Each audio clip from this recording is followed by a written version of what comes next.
अनुच्छेद 21 में 6 से 14 वर्ष के बच्चों के लिए अनिवार्य शिक्षा की व्यवस्था की गई, अनिवार्य मुफ्त शिक्षा की व्यवस्था की गई है। और आरटी एक्ट में दिया है कि जैसे पुराने समय में 1-1 किलोमीटर पर विद्यालय खोले गए थे। उसका आशय यह था कि 1-1 किलोमीटर पर विद्यालय इसलिए खोले गए थे कि वहां पर कम से कम 300 परिवार हों, जिससे सभी बच्चों को शिक्षा दी जा सके। इसी तरह जूनियर में कक्षा 6 से 8 में 3-3 किलोमीटर पर विद्यालय खोले गए थे और वहां पर यह अनिवार्यता थी कि कम से कम 1000 परिवार हों। कहीं ये नहीं कहा गया था कि विद्यालय में इतने बच्चे होने चाहिए, जबकि हम एक वेलफेयर स्टेट है। सरकार के दायित्व है कि शिक्षा जैसे मूलभूत अधिकारों की रक्षा करे। प्राथमिक शिक्षा को लाभ हानि के चश्मे से नहीं देखा जा सकता है। फिर भी इधर मरजत की स्थितियां चल रही हैं, जहां 50 से कम बच्चे हैं उनको पास के विद्यालय में जोड़ा जा रहा है और ये व्यवस्था देखी जा रही है कि बीच में नदी नाला या क्रॉसिंग ना हो, ऐसा उनको मर्ज किया जा रहा है।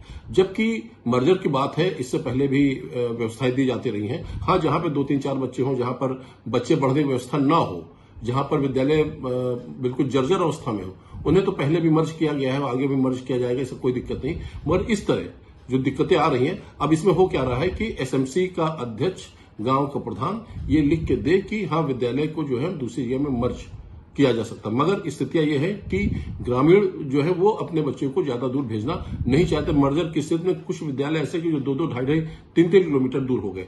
दूसरी बात यह है कि इससे पहले भी विद्यालयों को बेसिक विद्यालय बढ़ाकर मर्ज किए गए थे 2 विद्यालयों के साथ, तो करीब बहुत सारे कई हजार पदों की तिलांजलि हम लोग को देनी पड़ी थी। लगातार पदों को संख्या घटती जा रही है, लगातार विभाग बताता जा रहा है कि अभी भी आपके जो है आपके पद ज्यादा है। हकीकत यह है कि हर साल हजारों की संख्या में पूरे प्रदेश में शिक्षक रिटायर हो रहे हैं, फिर भी अभी तक विभाग सरप्लस शिक्षकों को दिखा रहा है। और ऐसी स्थितियों में आने वाले समय में कोई भी भर्ती की गुंजाइश नहीं बची रहेगी। बाहर धरना प्रदर्शन चल रहा है, डीएलएड के विद्यार्थी धरना प्रदर्शन कर रहे हैं। आखिर डीएलएड के बच्चों को ट्रेंड किया गया, इस आशय से किया गया कि कभी न कभी तो इस श्रेणी में जुड़ेंगे। मगर जो व्यवस्था इस समय चल रही है, ऐसा नहीं लगता है कि भविष्य में कोई नई भर्तियां होंगी, क्योंकि लगातार सरप्लस टीचर दिखाए जा रहे हैं। तो विभाग को इस बारे में सोचना चाहिए। वो गरीब बच्चे जो अपने घर से बहुत दूर नहीं जा सकते, बड़ी मुश्किल से हम लोग उनको पढ़ाने के लिए ला सकते हैं, क्योंकि बहुत गरीबी उसमें है।